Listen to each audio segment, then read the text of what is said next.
नमस्कार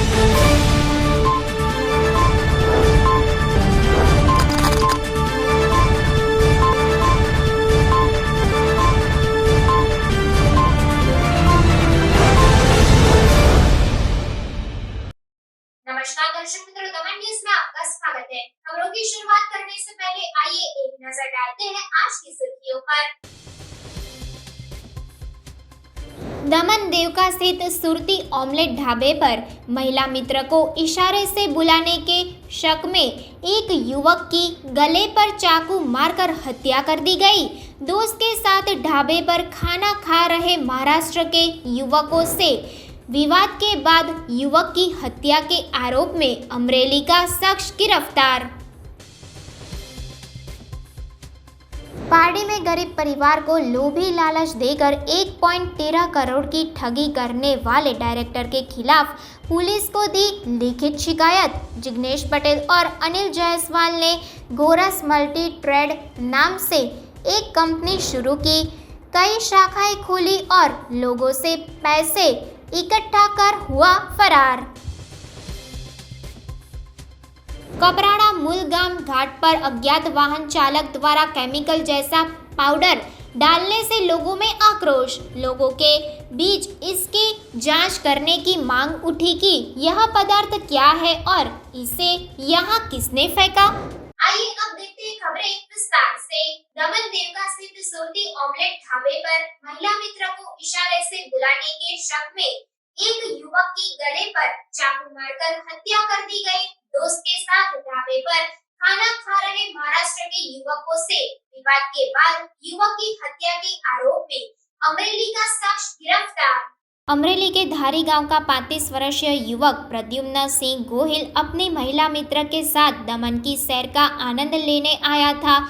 उस समय युवक और महिला मित्र दमन देवका मारवाड़ पंचायत के पास सुरती ऑमलेट ढाबे पर खाने पीने का आनंद ले रहे थे। इसी दौरान उनके सामने टेबल पर भूसावल जलगांव महाराष्ट्र से आए 6 युवक भी मजे से खा पी रहे थे। तभी इन 6 युवकों में से एक ने लड़की की तरफ इशारा किया और प्रद्युम्न से बहस करने लगा। उसे शक था कि वह उसके साथ छेड़छाड़ कर रहा है। एक ढाबे पर हुआ छोटा सा विवाद उस वक्त बड़ा हो गया। तब प्रद्युम्न सिंह गोहिल ने अपने पास मौजूद चाकू जैसे हथियार से महाराष्ट्र के एक युवक धीरज यादव की गर्दन पर वार कर दिया और लहूलुहान होकर जमीन पर गिर पड़ा। घटना के बाद ढाबे पर अफरा तफरी मच गई। कड़ैया पुलिस को घटना की सूचना मिलते ही मौके पर पहुंची। जमीन पर पड़े युवा धीरज को इलाज के लिए पास के मारवाड़ अस्पताल ले जाया गया, लेकिन ड्यूटी पर मौजूद डॉक्टर ने उसे मृत घोषित कर दिया। घटना के बाद कड़ैया पुलिस ने आरोपी प्रद्युम्न सिंह गोहिल को गिरफ्तार कर सलाखों के पीछे डाल दिया और पुलिस आगे की कार्यवाही में जुट गई। पार्टी में गरीब परिवार को लोभी लालच देकर ठगी करने वाले डायरेक्टर के खिलाफ पुलिस को दी लिखित शिकायत। पार्टी में एक गरीब परिवार को रुपये का लालच देकर 1.13 करोड़ की धोखाधड़ी होते पार्टी थाने में लिखित शिकायत दर्ज कराई गई।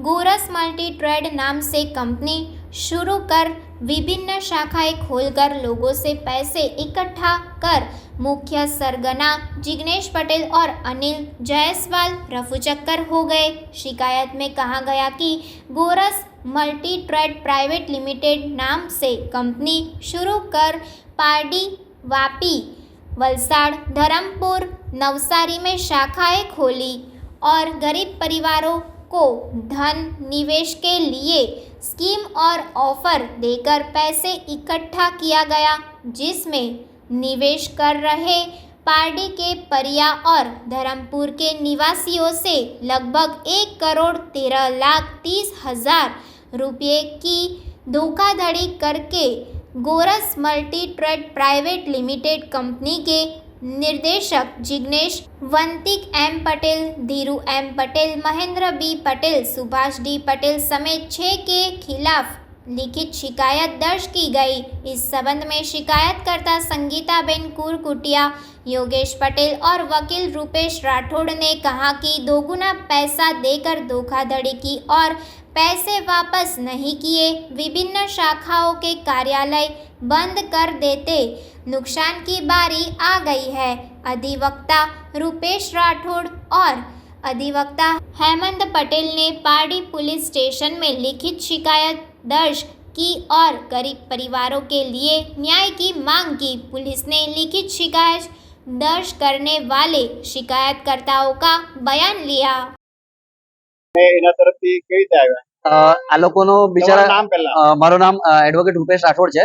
આ બધા બિચારા ગરીબ લોકોનો મારો સંપર્ક થયો. એમણે મને કીધું કે અમારા સાથે આવું કંઈક થયું છે. હકીકતમાં એમને જાણ જ નહીં હતી કે એમની સાથે શું ઠગાઈ થઈ છે. શરૂઆતથી જ્યારે કંપની બની છે ત્યારથી જ એના ડાયરેક્ટર ઓફ ફ્રોડની ઈચ્છાથી જ કામ કર્યું હતું.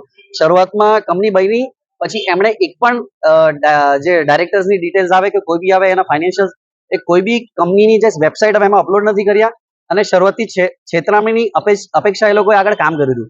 આમના બિચારાના નાના નાના ટુકડા પૈસા લઈ આમને એક છેતરામણી ભર્યું સ્ટેટમેન્ટ આપી કે તમને સારા પૈસા મળશે, ગીર ગાયોનું ઘી દૂધ વેચીને તમને એના સારા પૈસા મળશે, તમને ફ્રીમાં ગાયો મળશે, 8 વર્ષ પછી 10 વર્ષ પછી 2 ગણા 3 ગણા પૈસા મળશે, એવા લોભામણું એમને સ્ટેટમેન્ટ આપ્યું.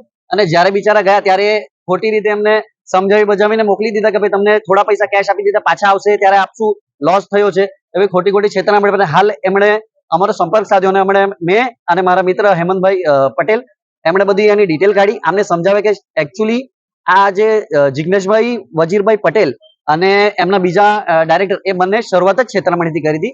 એમની ઠગાઈ થઈ છે. આપણે પોલીસ સ્ટેશનમાં એમની કમ્પ્લેન્ટ આપી છે. હવે જોઈએ છે કે સાહેબ શું એમાં અમને સપોર્ટ કરે, આ ગરીબ લોકોને બિચારા લોકોને ન્યાય મળે એવી અપેક્ષા આપણે એમની સાથે જોડાયા છે. જે બની શકે આપણે એમને સપોર્ટ કરવા રેડી છે. આગળ પણ આપણે જે પણ થશે કરશું. આપણે એવી અપેક્ષા રાખીએ છીએ કે સાહેબ એમાં તાત્કાલિક કોઈ સારા પગલા લે. એમને જણા ક્યાં ગયા છે? એ બંને જણાનો આપણે સંપર્ક સાધવાની કોશિશ કરી પણ એ અમારી નોટિસનો જવાબ પણ નથી આપતા અને હાલ એમના ઘરે જઈએ છીએ તો ઘરે તાળા મળે છે. ઓફિસો હતી વાપી, વલસાડ બધી જગ્યા પર બંધ છે. એમના જે એજન્ટ હતા જે ઘરે પૈસા ઉઘરાવતા એ લોકો પણ નથી.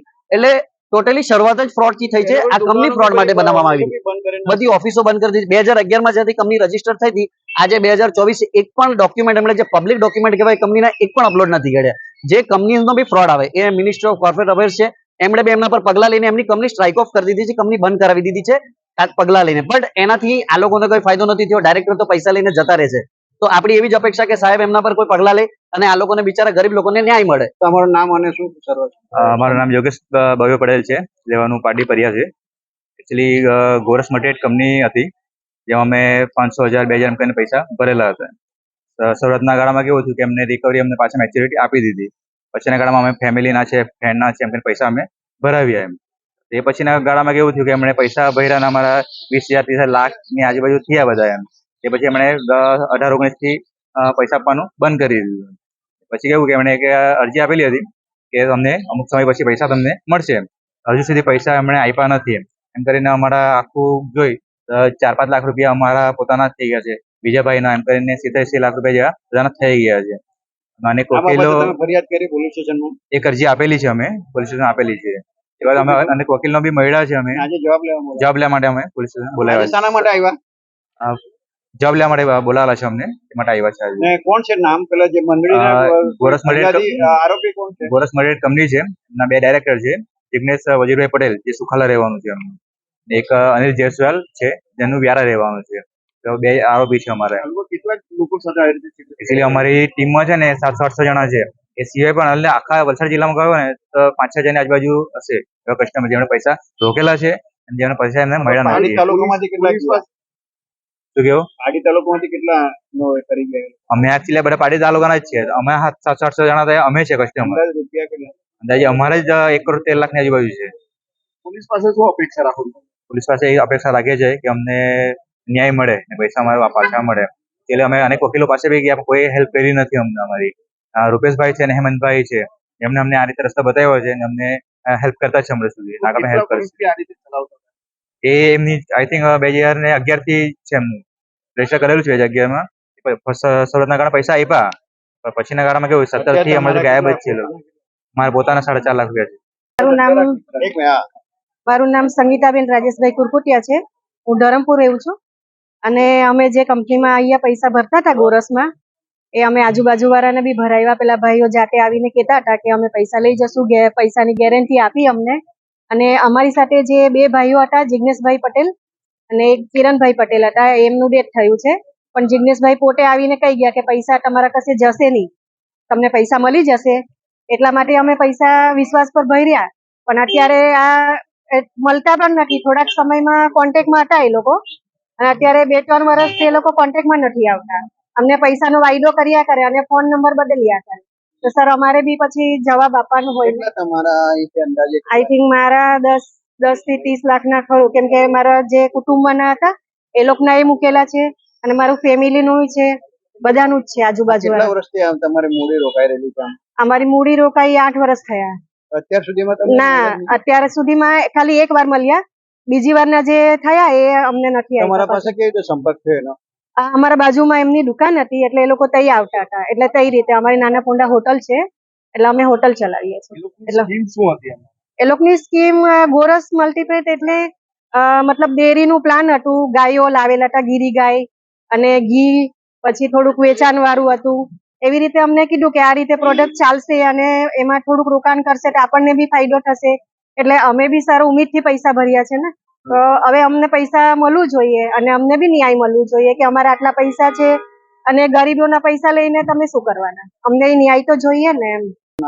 મારું સંગીતાબેન રાજેશભાઈ કુરકુટિયા. कपराड़ा मूलगांव घाट पर अज्ञात वाहन चालक द्वारा केमिकल जैसा पाउडर डालने से लोगों में आक्रोश।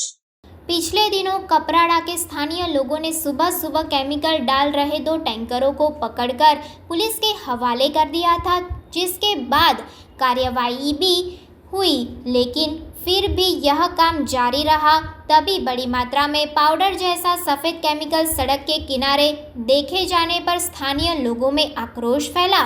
कुछ ड्राइवर कपराड़ा नासिक मार्ग पर उगाए गए टमाटर या उगाए गए सब्जियों या अन्य चीज़ें फेंक देते हैं, लेकिन अब रात के अंधेरे का फ़ायदा उठाकर किसी ने सड़क के किनारे भारी मात्रा में केमिकल जैसा पाउडर फेंक दिया है। सड़क के किनारे फेंका गया भारी मात्रा में सामान हवा से काफ़ी दूर तक उड़ रहा है। लोग इसकी जांच करने की मांग कर रहे हैं कि यह केमिकल जैसा पदार्थ क्या है और इसे यहाँ किसने फेंका। पार्टी के परवासा में दूध मंडी की महिला अध्यक्ष द्वारा पशुपालकों के खिलाफ लिखित शिकायत रद्द करने की मांग के साथ पशुपालक थाने पहुंच गए।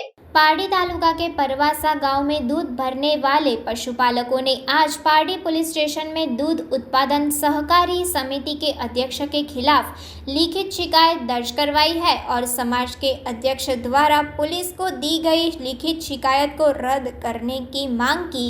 आज लगभग 100 पशुपालकों ने पुलिस में एक लिखित आवेदन दायर किया और अपनी शिकायत और प्रतिनिधित्व प्रस्तुत करने के लिए अलीपुर दूध डेयरी जाने के लिए रवाना हुए। पार्टी थाने में आज शुक्रवार सुबह परवासा गांव के पशुपालक पहुंचे और संघ के अध्यक्ष द्वारा की गई शिकायत को रद्द करने की मांग की।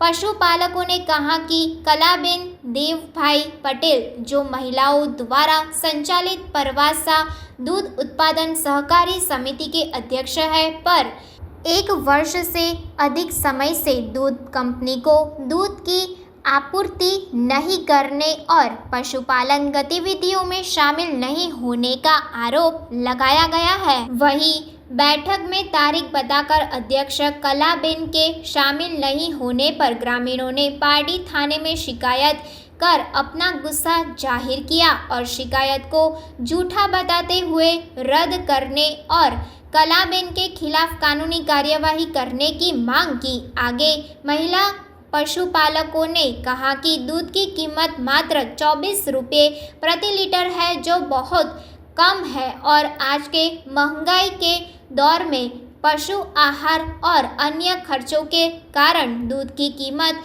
मुनासिब नहीं है।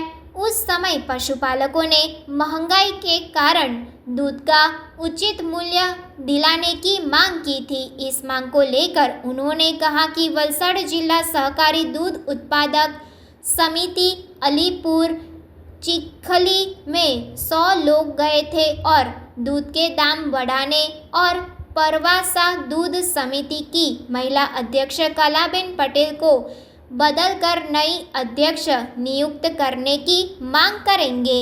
છે તમારે અમારી રજૂઆત એ છે કે કલાબેન આ ઘણા સમયથી દૂધ ભરતા નથી ડેરીમાં અને ગેરકાયદેસર સત્તા પર રહેલા છે.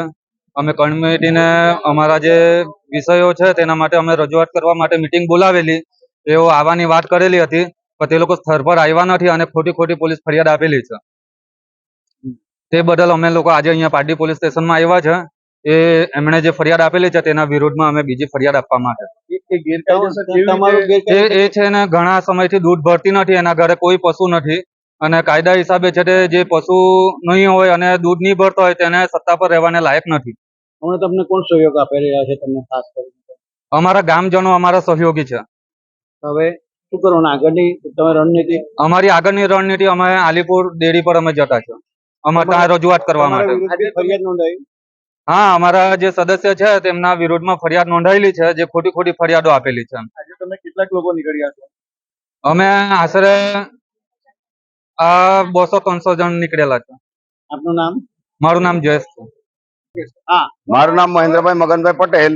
હું પરવાસા રહેવાસી અને અહીંયા અમે પોલીસ સ્ટેશનમાં આવવાની જરૂર અમારે શું પડી કે તે દિવસે અમારે પ્રમુખ, અમારા ડેરીના પ્રમુખ હતા ને, એણે તારીખ આપી કે આજે આપણી મીટિંગ છે, પ્રમુખ પદ હટાવવાની ને કમિટી સભ્યની હટાવવાની, એના માટે મીટિંગ રાખેલી હતી અને કલાબેન આવી નથી ત્યાં. અને આવી તો નહીં પણ ઉપરથી અમારા વિરુદ્ધ ફરિયાદ નોંધાવી. અમે કોઈ જાતનો કોઈ બબાલ ઝઘડો કર્યો નહીં. એટલા માણસો હતા, ગામના બધા ટોટલ માણસો ભેગા થયેલા હતા, એ આવી જ નથી. હવે આજે અમે એટલા માણસો લઈને આવ્યા, એટલા અમારા સભાસદો છે, બધી મહિલા મંડળ. હવે અમે આલીપુર જવાના. અમને સાચો નિર્ણય છે બસ. પોલીસને એ જ રજૂઆત કરી કે અમને આ અમારા વિરુદ્ધ ખોટી રીતે ફરિયાદ નોંધાવી. તમે શું ઈચ્છે છે હવે મંત્રીના પ્રમુખ માટે શું ઈચ્છે છે? મંત્રીને પ્રમુખ એ મંત્રીની તો વાત અલગ રહી, પહેલા પ્રમુખના અમે એને ડિસમિસ કરવા માંગીએ. હવે નવા પ્રમુખ તરીકે કોઈ વિચારી રહ્યા કે? હા સાહેબ નહીં તો હવે કમિટીની મીટિંગ થાય એટલે પછી નવા પ્રમુખ બનવાના જ એમાંથી. એ તો કમિટી નક્કી કરે ને અમારી બધી હવે ક્યાં જઈ રહ્યા? સભાસદો. હવે ક્યાં જવા? હવે આલીપુર જવા નીકળ્યા છે. એટલે શું તમારે મેન મુદ્દો દૂધમાં અમારે ફેટ ઓછા આપે, 3 ફેટ આપે એટલે અમારે 24 રૂપિયા પડે. 24 રૂપિયામાં આજે પોસાતું નથી અમને જરા બી. અમે 2-3 વાર કેટલી વાર ફરિયાદ કરી, વર્ષોથી, આજે 20 વર્ષથી ફરિયાદ કરતા આવ્યા કે 3 ફેટમાં અમને પોસાતું નથી. આ ઘાસ ચારો મોઘો થાય, દાળના ભાવ વધે, પાપડી કે જે કાંઈ એનો ખોરાક ગાયનો એ બધું મોઘું પડે. આજે મજૂરી કરવા જાય તો 400 રૂપિયા મજૂરી ઘાસ કાપવા આવે, પોસાય કે? એટલે મેન મુદ્દો હા, મેન મુદ્દો અમારા આ જ છે કે અમારે દૂધનો ભાવ વધવો જોઈએ. હા, ને અમે આ રીતે આંદોલન કરવા જાય એટલે એ ખોટું અમને સંડોવે. અમને કલાવતીબેન રમેશભાઈ છે નામ, કલાવતીબેન રમેશભાઈ નામ છે મારે. બીજું કાંઈ કહેવાનું નહીં. 24 રૂપિયા લીટર દૂધ આપે એ અમને નહીં પરવડે. કેમ કે અમે બૈરા લોકો છે તો બૈરા લોકોનું નામ લખો ને તમે પોલીસ સ્ટેશનમાં, પણ જેન્ટ્સ લોકોનું કેમ નામ લખે? અમે કર્યું ને, અમે લોકો દૂધના માટે કર્યું. હા, કે અમને ઓછું ભાવે આપે. શું છે તમારે? આ દૂધનું જ ભાવ ફરિયાદ છે. દૂધમાં અમને બહુ ફસાવે એ લોકો. પ્રમુખ તરીકે પ્રમુખ શું કહે છે? 2-3 વાર હાજર જ નહીં થાય તો ક્યાં કહેવાનું? એ લોકો બોલાવેલો હતો સોમવારે અમને. દૂધમાં પાણી નહીં નાખેલું તો દૂધમાં પાણી એમ કરે, અમારું પાછું અમને લઈ લીધું. દૂધમાં પૂર્વક કરે આવું? હા, એ બધું નહીં કામ આવે ને. અમે ખાલી વધારે દૂધ નથી નીકળતું, અમારે 2 જ લીટર દૂધ હોય તો પણ તમે એવું કરે. પછી કેમ પાડી પોલીસ સ્ટેશન આવો? કેમ કે આ ફરિયાદ બધા બોલાવીને થાય કાંઈ લોકોને, એ આવતી કેમ નથી? એ બેન આવે તો પછી અમે કહીએ ને, એને સમજાવી લઈએ કે શું છે ભાઈ આ. હા, પછી સમજતી જ નથી બેન. આવું કરે અને પછી આવતી જ નથી. હા, એના લીધે सिलवासा स्थित साइली साई मंदिर में हर गुरुवार को महाआरती और महाप्रसाद का लाभ लेने के लिए भक्तों की भीड़ उमड़ती है। दादरा नगर हवेली सिलवासा के साइली स्थित साई मंदिर में हर गुरुवार को भक्तों की भीड़ उमड़ती है। साई राम सेवा समिति की ओर से साई बाबा का मंदिर बनवाया गया है। प्रत्येक गुरुवार को महाआरती की जाती है। फिर रामनवमी के दिन समिति की ओर से मंदिर में राम यज्ञ का आयोजन किया गया है। प्रत्येक गुरुवार को बड़ी संख्या में श्रद्धालु महाप्रसाद के आयोजन का लाभ उठाते हैं। रामनवमी के दिन मंदिर का 6ठा पाटोत्सव मनाया जाएगा। इसकी तैयारी साई राम सेवा समिति की ओर से की जा रही है। साईं राम सेवा समिति द्वारा जो यहाँ मंदिर स्थापित किया गया है शैली में, और काफ़ी बड़ा मंदिर है। इसमें कितने भक्त हर गुरुवार को आते हैं? श्री साईं राम सेवा समिति की ओर से यहाँ पे साईं बाबा मंदिर निर्मित किया है। आज अगले 17 अप्रैल को रामनवमी के दिन मंदिर का छठा पाटोत्सव है। तो एक अंदाज से देखें तो हर गुरुवार करीबन 1500 से 2500 तक दर्शनार्थी आते हैं और बाबा का दर्शन करते हैं। हर गुरुवार महाप्रसाद भी होता है और महाप्रसाद लेके सभी भक्त आनंदमय हो जाते हैं। अच्छा, तो 17 अप्रैल को पाठ उत्सव भी है साईं बाबा का? हाँ। अच्छा, तो पाठ उत्सव में किस तरह के कार्यक्रम रहेंगे? पाठोत्सव में राम यज्ञ होने वाला है। अभी अयोध्या में राम प्राण प्रतिष्ठा हुई, इस हिसाब से इस रामनवमी पे मंदिर का छठा पाठोत्सव है। तो राम यज्ञ का हम लोगों ने यहाँ पर आयोजन किया है। प्रकाश भाई, साईं मंदिर जब यहाँ स्थापित हुआ, बड़ा मंदिर बन गया है यहाँ, जिस तरह भक्त आज देख रहे हैं कि सैकड़ों की तादाद में महाप्रसाद लिए और बाबा का आशीर्वाद लिए, आज ये महाप्रसाद किसकी तरफ से रखा गया था? नैनाबेन जयेश भाई मोदी की ओर से है, जो सूरत के रहने वाले हैं, और बाबा की असीम कृपा से जब बाबा का बुलावा आता है तो कहीं ना कहीं से सहयोग आ ही जाता है, और हर गुरुवार को भंडारा होता है। तो इसी दरमियान जयेश भाई मोदी की ओर से आज महाप्रसाद है। अच्छा, रामनवमी जो 17 अप्रैल का किस तरह कार्यक्रम रहेगा आपका? इस बार जैसे यशस्वी प्रधानमंत्री नरेंद्र मोदी जी के द्वारा जो राम मंदिर अयोध्या में स्थापन हुआ, उसी कार्यक्रम से इस बार हम लोग ने पाठोत्सव पे राम यज्ञ का हम लोग ने आयोजन किया है, जो 17 अप्रैल को सुबह 9 बजे से शुरुआत हो जाएगी। अच्छा, तो पूरा दिन में 17 अप्रैल को कार्यक्रम रहेगा? सुबह देश यज्ञ है, फिर दोपहर में यज्ञ है, और शाम को महाआरती और महाप्रसाद है शाम को। तो भक्तों के लिए क्या कहना चाहते हैं कि महाप्रसाद और आरती का लाभ ले? सिलवासा के सारे भक्तों को यही निवेदन है कि रामनवमी का जन्म और राम जी का जन्मोत्सव जो इस बार बना है, तो उसी कारण से सभी मंदिरों में कुछ न कुछ सारे प्रोग्राम तो रहेंगे ही, पर हमारे यहाँ पे शाम का प्रोग्राम है, तो जरूर आइए, महाप्रसाद और महाआरती का लाभ लीजिएगा। समाचार के अंत में आइए एक नजर डालते हैं आज के मुख्य समाचार पर। दमन देवका स्थित सुरती ऑमलेट ढाबे पर महिला मित्र को इशारे से बुलाने के शक में एक युवक की गले पर चाकू मारकर हत्या कर दी गई। दोस्त के साथ ढाबे पर खाना खा रहे महाराष्ट्र के युवकों से विवाद के बाद युवक की हत्या के आरोप में अमरेली का शख्स गिरफ्तार।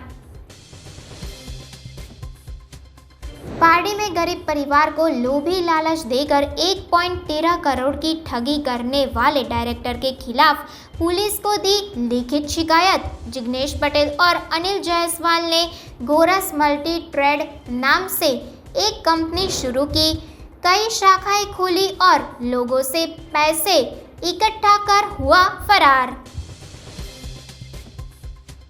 कबराड़ा मूलगाम घाट पर अज्ञात वाहन चालक द्वारा केमिकल जैसा पाउडर डालने से लोगों में आक्रोश। लोगों के बीच इसकी जांच करने की मांग उठी कि यह पदार्थ क्या है और इसे यहाँ किसने फेंका। तो ये थी अब तक की खबरें। फिर मिलते हैं और खबरों के साथ, तब तक देखते रहिए नमन न्यूज। नमस्कार।